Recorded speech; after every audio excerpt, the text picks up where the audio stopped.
संतान उत्पन्न हो गई है। इन्होंने एक चोर को पकड़ा, राजा के यहां से चोर इनको मिल गया। ये मृत्युदंड का ही एक प्रकार था। सो ये चोर को पकड़ करके जल्लाद ले आए हैं और इन्होंने बांध दिया है कि कल देवी के ऊपर इस मनुष्य की बलि चढ़ा दी जाएगी। उस चोर को पता लगा और वो किसी तरह से रस्सा तोड़ा करके भाग गया है। राजा आए भी, बोले भाई ये वो आदमी तो नहीं है। भरत चोर की जगह जितने भी और सिपाही थे उन्होंने भरत जी को ला करके बांध दिया। राजा बोले ये वो आप व्यक्ति नहीं है। बोले नहीं मारे वो ही है। बोले कल तो ये बड़ा गोरा गोरा दिख रहा था, काला काला दिख रहा था, आज गोरा गोरा दिख रहा है। बोले मारे अंधेरे में दिखा होगा आपको काला काला, ये तो ऐसा ही है। बोले कल तो लटा दुबला था, आज बड़ा मोटा मोटा दिख रहा है। बोले मारे खा पी रहा है तो मोटा हो गया। विचार नहीं किया है। दूसरे दिन चोरों ने श्री भरत जी को नहलाया। ये तो ब्राह्मण स्वरूप हैं, दिव्य स्वरूप, तेज ब्रह्म तेज विराजमान है। भरत जी को सुंदर वस्त्र धारण कराई, भरत जी को भोजन कराया।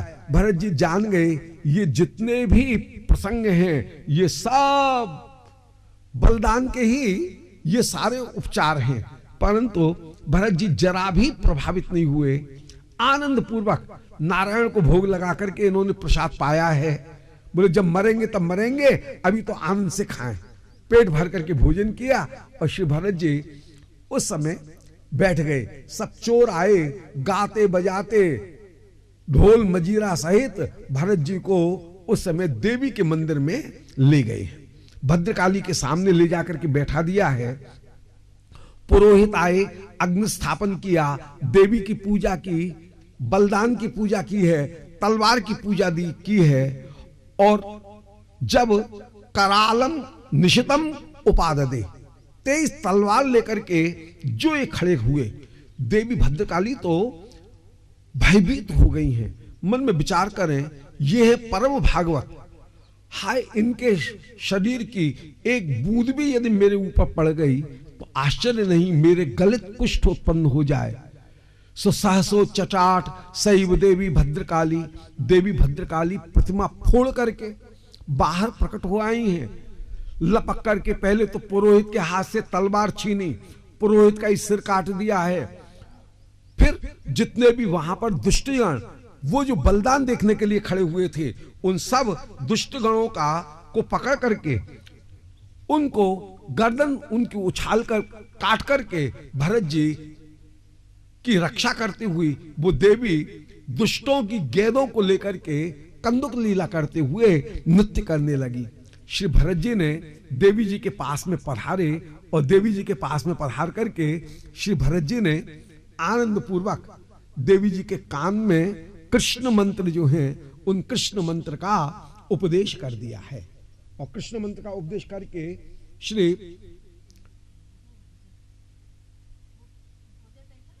हाँ ठीक है, तो देवी जी जो हैं उनको मंत्रोपदेश जो है वो मंत्रोपदेश इनको प्रदान कर दिया है।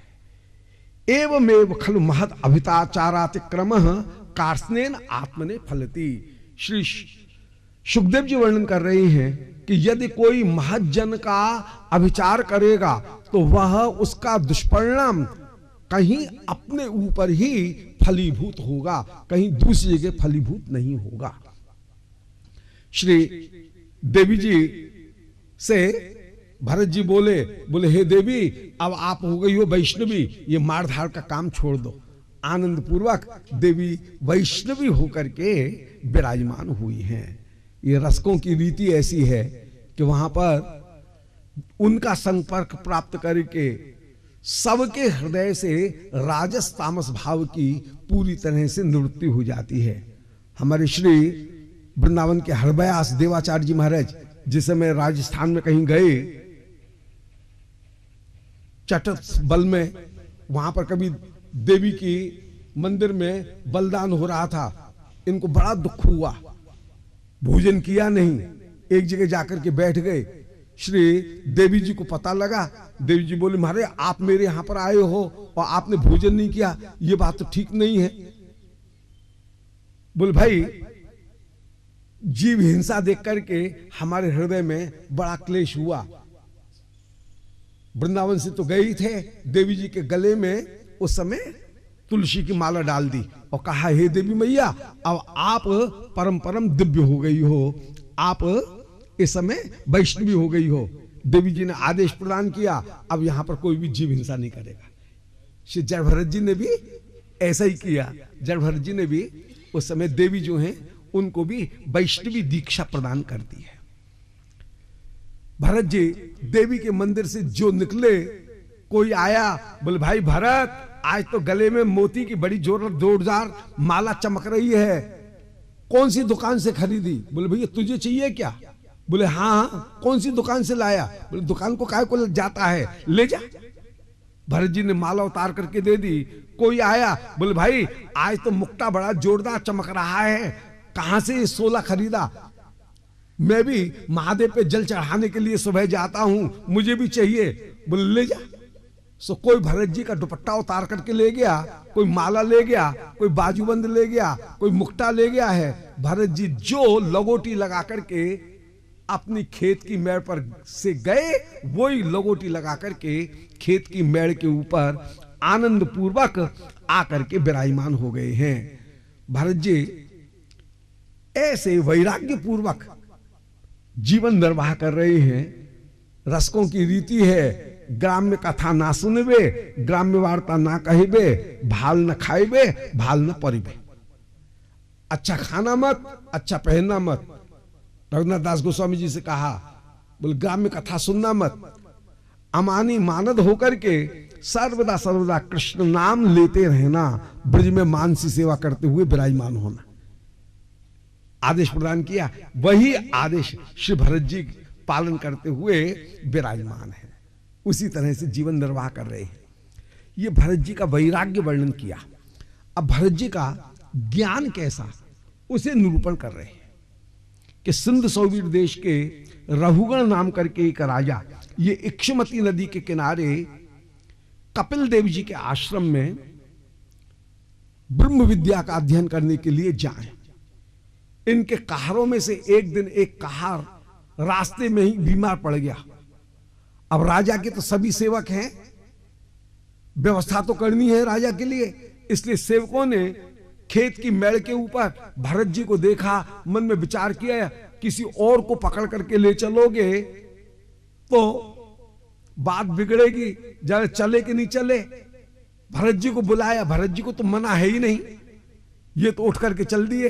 भरत जी को पालकी में आगे जोत दिया है, 3 कहार पीछे लग गए। भरत जी का स्वभाव, जब तक 4 हाथ भूमि आगे न देख लें तब तक चरण नहीं रखें। पालकी का स्वभाव होता है चारों कहार एक से चले तब तो पालकी चलती है ठीक, एक चले तेज एक मंदा तो पालकी झूठा खाने लगती है। सो जो पालकी में झूठा लगे, रघुगण यद्यपि महापुरुषों का संग किए हुए हैं, परंतु राजा पने का अभिमान, विषयी जनों का संग भी इसको प्राप्त है। इससे संसर्गी का दोष संसर्गी को आए बिना नहीं रहता है। रघुगण में भी संसर्ग का दोष, अभी विषय संग का दोष विराजमान है। अतः उपासित वृद्ध होने पर भी ये टेढ़े मन को चुभने वाले वचन कहने लगे। रघुगण कहने लगा कि अरे भैया, बड़े कष्ट की बात है, मालूम होता है तू बहुत दूर से चल करके आया है, तू थक गया है, अकेला ही तू सारे भार को ढो रहा है। मोटा ताजा देख करके कह रहे हैं कि तू लटा दुबला है, मालूम होता है तेरा बुढ़ापा आ गया और उस पे भी तुझे बुखार आ गया है। तू का क्या पालकी उठाने लायक है क्या? तू तो पालकी में बैठने लायक है। श्री जड़ भरत जी कुछ नहीं बोले, चुपचाप पालकी लिए चले जा रहे हैं। जब दोबारा पालकी में झूठा लगे, रघुगण टेढ़े होकर के बोला कि किमिद मरे त्वम जीवन मृतः माम कदर्थी कृत्य भृत्य शासनम। बोले अरे क्या तू जीवित मरा है क्या, जो मुझ स्वामी के आदेश का उल्लंघन करके तू इस तरह से पालकी को लिए चला जा रहा है। देख, तेरे शरीर के पागलों को दंड देने वाला मैं हूं, तेरी चिकित्सा करूंगा। श्री जड़ भरत जी के हृदय में तो अपूर्व रूप से करुणा उत्पन्न हुआई। ये भक्ति मार्ग अद्भुत है, जहां पर अनेक बार अपराधी के ऊपर भी अपूर्व रूप से कृपा हो जाती है। श्री रघुगण जड़ भरत जी का अपराध कर रहा है, परंतु संतों की महिमा दिखा रहे हैं कि संत अपराधी के ऊपर भी कैसे कृपा करते हैं, भक्ति मार्ग कैसे दिव्य होकर के विराजमान।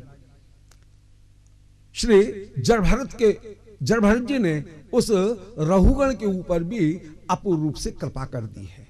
विष्णु चक्रवर्ती जी ने अनेक दृष्टांत दिए।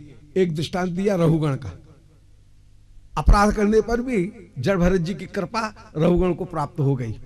दूसरा दृष्टांत नारद जी का, नलकुबर मणिग्रीव उनके सामने, नारद जी के सामने अशिष्टता कर रहे हैं, स्नान करते हुए नंगे आकर के खड़े हो जाए नारद जी के सामने, और नारद जी के हृदय में करुणा उत्पन्न हो रही है और कह रहे हैं तुम वृक्ष हो जाओ ब्रज में, और वे ही यमलार्जुन वृक्ष होकर के विराजमान हुए। तीसरा दृष्टांत उपरचर बसु का प्रदान किया। उपरचर बसु के सामने आकर के कभी देवताओं में और ब्राह्मणों में, ऋषियों में विवाद हुआ कि अज शब्द का क्या अर्थ है। देवता कह रहे थे अज का तात्पर्य है बकरा, यज्ञ में बकरे की आहुति दी जाए, बलि दी जाए। ब्राह्मणों ने कहा ना, अज का तात्पर्य बकरा नहीं है, अज का तात्पर्य माया है, उस माया का नाश किया जाए। वह तो प्रतीकात्मक है, अज का तात्पर्य माया का नाश, आसक्ति का नाश किया जाए। अब विवाद हो गया, बोले किससे पूछा जाए। वो सत्य बोलने वाले हैं उपरचर बसु, जो पृथ्वी का स्पर्श नहीं करते हैं, जिनका रथ पृथ्वी से एक बिलस्तु ऊपर ऊपर चले, पृथ्वी का जिन्होंने कभी स्पर्श नहीं किया। उपरचर बसु से पूछा गया। उपरचर बसु मन में विचार कर रहे हैं कि हाय, देवताओं की संसार में निंदा हो जाएगी यदि मैंने देवताओं के विरुद्ध पक्ष निर्णय दिया, तो फिर देवताओं को कोई पूछेगा नहीं, बेचारे इनकी भी तो रोटी चलती रहनी चाहिए। इसलिए जानबूझ करके घुमा फिरा करके इन्होंने कुछ बात ऐसी कह दी, बोले नहीं नहीं, आज का तात्पर्य बकरा है, ऐसा कह दिया। ऋषियों ने उपरचर बसु को उसी समय हूं की शाप दे दिया। जो आकाश में विचरण करते थे वे ही पृथ्वी पर भीतर रसातल में नीचे चले गए। परंतु भगवत आराधन जो किया, संकर्षण भगवान का वहां पर दर्शन किया, भगवत आराधन किया, और उस भगवत आराधन के कारण वे फिर भगवत सेवा को ही प्राप्त करते हुए विराजमान हुए। तो अपराध करने पर भी कृष्ण कृपा की प्राप्ति, कृष्ण दर्शन की प्राप्ति, ये अद्भुतता है।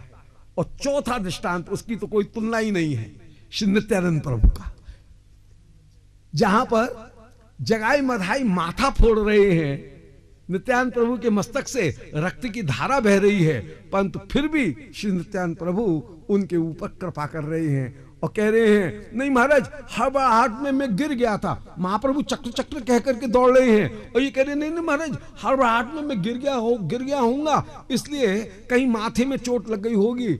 और जगाई ने तो मुझे बचाया, माधव मुझे मारना चाह रहे थे, जगन्नाथ ने मेरी रक्षा की। महाप्रभु जगन्नाथ को अपने हृदय में लगाएं। श्री माधव कह रहे हैं, बोले मारे हम दोनों सदा एक साथ रहे, हमने कोई भी पाप अलग अलग नहीं किए हैं, मिलकर के हमने पाप किए हैं। जब आपने जगन्नाथ को अपनाया है तो मुझे नहीं अपनाएंगे क्या। जहां पर श्री महाप्रभु कृपा करते हुए विराजमान, नित्यानंद प्रभु की कृपा के द्वारा जगन्नाथ और माधव इन दोनों के ऊपर अपूर्व कृपा करते हुए श्री प्रभु विराजमान हो रहे हैं। तो ये भक्ति मार्ग ऐसा दिव्य मार्ग है कि जहां पर अपराध करने पर भी कभी कभी कृपा हो जाती है, परंतु इसका तात्पर्य ये नहीं कि अपराध करें, ये बहुत कठिन बात है। ये महिमा को केवल महिमा मात्र दिखाने के लिए ये बात कही जा रही है कि श्री जड़ भरत जी ने रघुगण के ऊपर भी अपूर्व कृपा कर दी।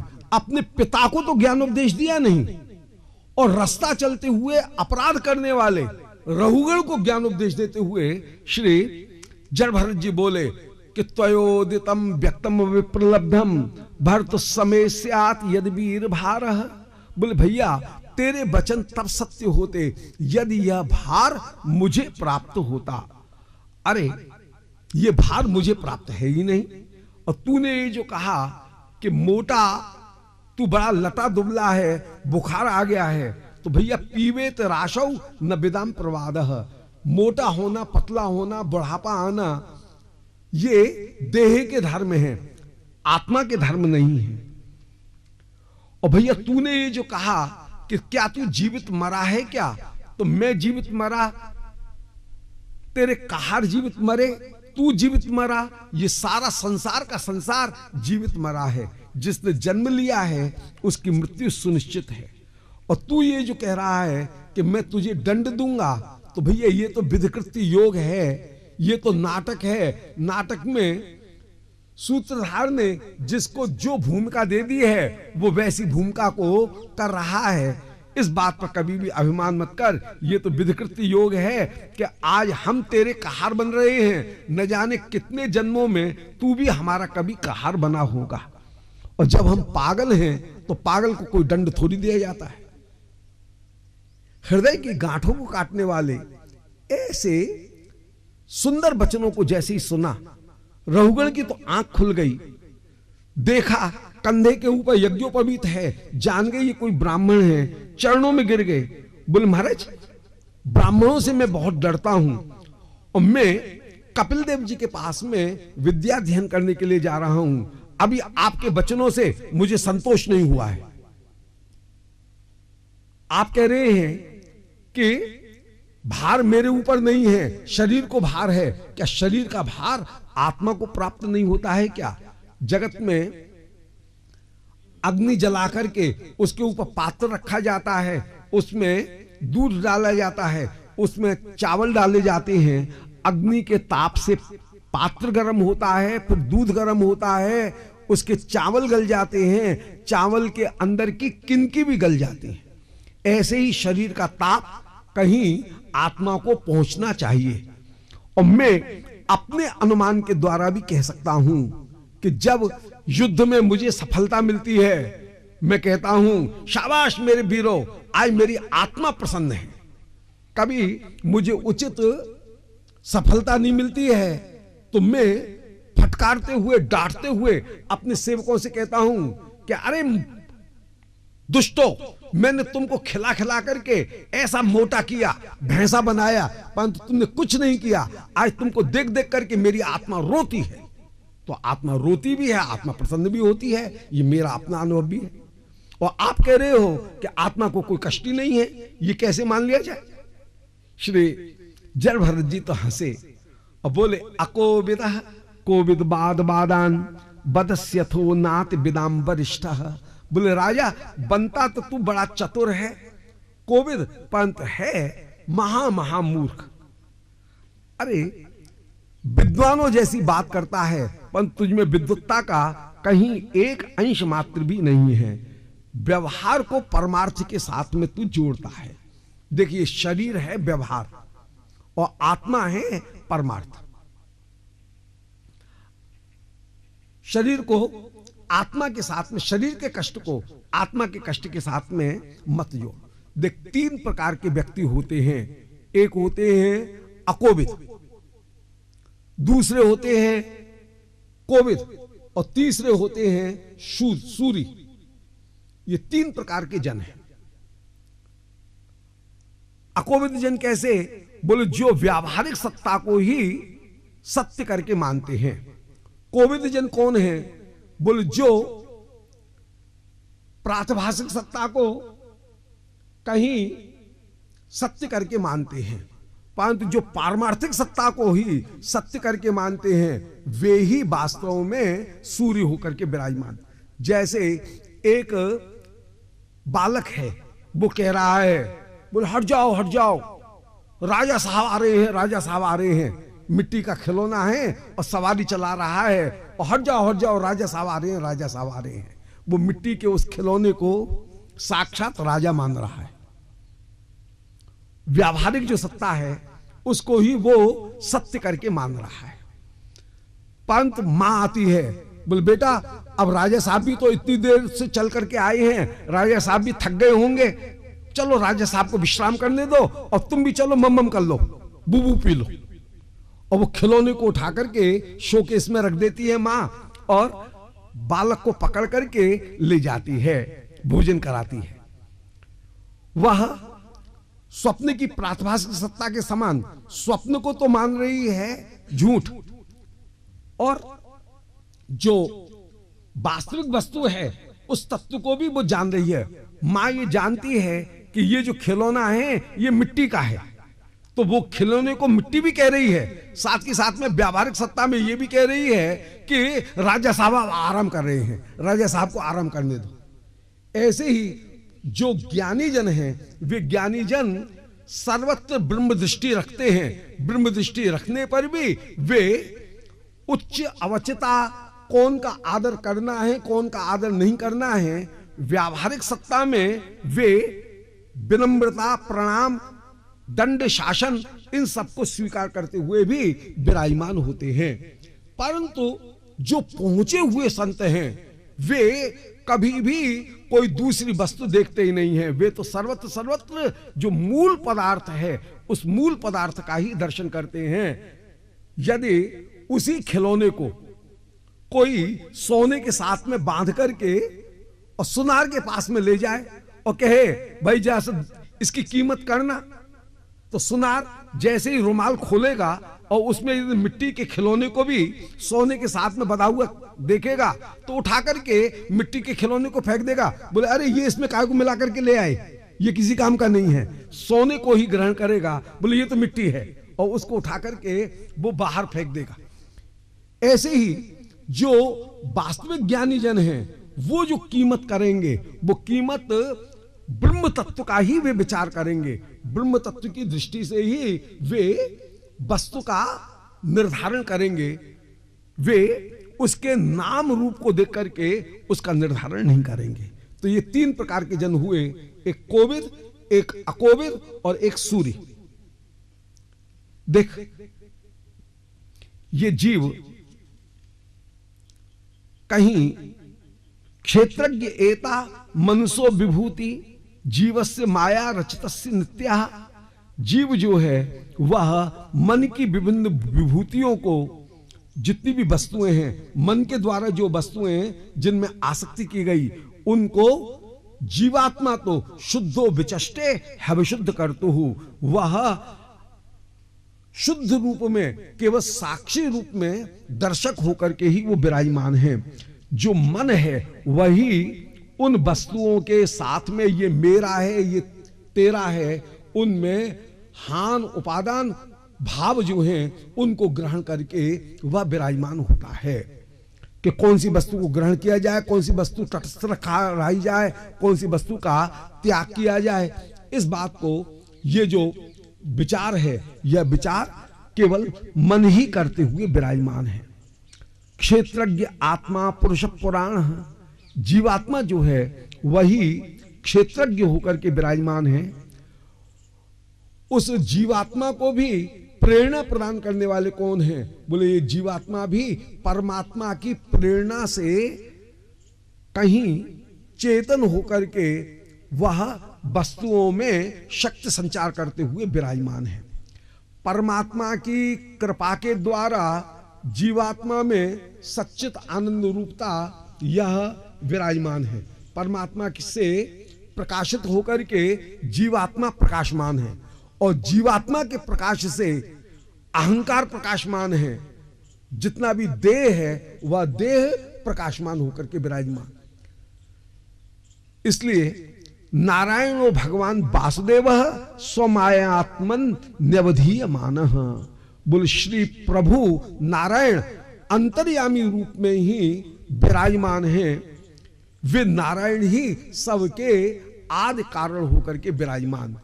तो जो कोविद जन हैं वे कोविद जन नारायण की आराधना करते हैं और नारायण की आराधना में उपयोगी होने के कारण वे शरीर को भी कहीं आदर प्रदान करते हैं, शरीर को भी जो साधन है, साधन करने के साधन के रूप में शरीर को भी कहीं आदर प्रदान करते हुए विराजमान होते हैं, परंतु उनका जो लक्ष्य है वो नारायण की आराधना में ही है।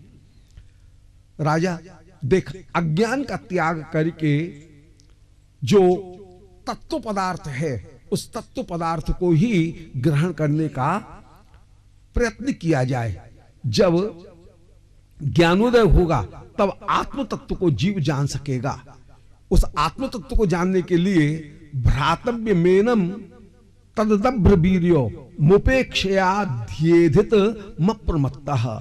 इस शत्रु रूपी मन को उपेक्षा पूर्वक अप्रमत्त होकर के इस मन को भगवत भजन में लगा, और मन जो है जब विषयों में जा रहा है उसकी उपेक्षा कर, क्योंकि ये मन भ्रातव्य है। भ्रातव्य कहते हैं भतीजे को। अब भतीजे को मारा नहीं जाएगा, परंतु कहीं वो गड़बड़ करेगा तो उसकी उपेक्षा की जाएगी। ऐसे ही ये जो मन है, इस मन को, ये मन उपयोगी तो है, क्योंकि मन के द्वारा ही ब्रह्म साधन होगा, मन के द्वारा ही ज्ञानी ब्रह्म साधन करेगा, भक्त जो है वो मन के द्वारा ही भगवान की सेवा करेगा।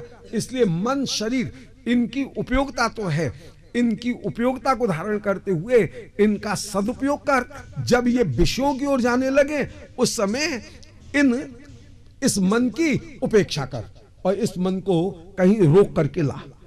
सो भ्रातव्य मेनम तदब्रवीर्यम उपेक्षया। यदि मन विषयों की ओर जा रहा है तो इस मन की उपेक्षा करते हुए इसको वापस लौटा करके भगवत चरणारविंद में ही लगा, और गुरु हरि की उपासना करते हुए फिर इस मन का भी त्याग करते हुए विराजमान हो। गुरु हरेश चरणोपासनास्त्रो जय व्यलिकम स्वयमात्म मूषम। फिर इस मन जो है उस मन का त्याग करते हुए विराजमान हो, गुरु हरि की चरण की उपासना करते हुए फिर इस अस्त्र रूपी मन का त्याग करते।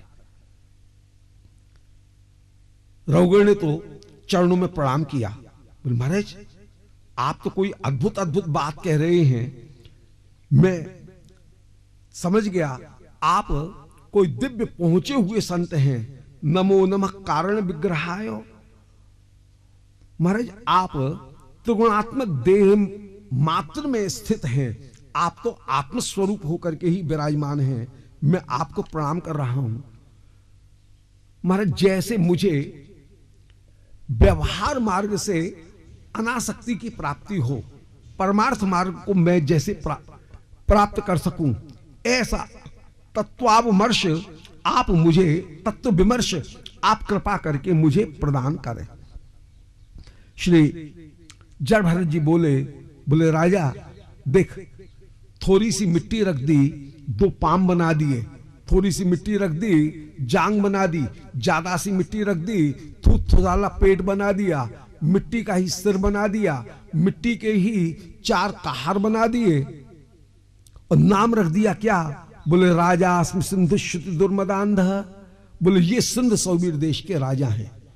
परंतु एक विद्वान यदि देखेगा तो वो ये कहेगा कि इस पूरे खिलौने में भीतर बाहर सत्य पदार्थ यदि कोई है तो वह सत्य पदार्थ मिट्टी ही है। ऐसे ही ब्रह्म ही सत्य पदार्थ होकर के विराजमान, वह ब्रह्म ही अभिन्न निमित्त उपादान होकर के एकमात्र विराजमान है। सत्य पदार्थ ब्रह्म ही है।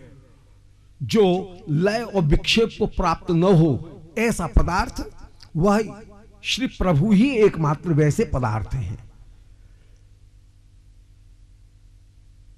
पहले तो इन कारों को मुक्त कर, सो उन कारों को मुक्त कराया, और फिर ज्ञान तत्व का उपदेश देते हुए बोले कि ज्ञानम विशुद्धम परमार्थमेकम। जितने भी जीव जगत उन सबों में एकमात्र विद्यमान पदार्थ श्री भगवान वासुदेव ही हैं।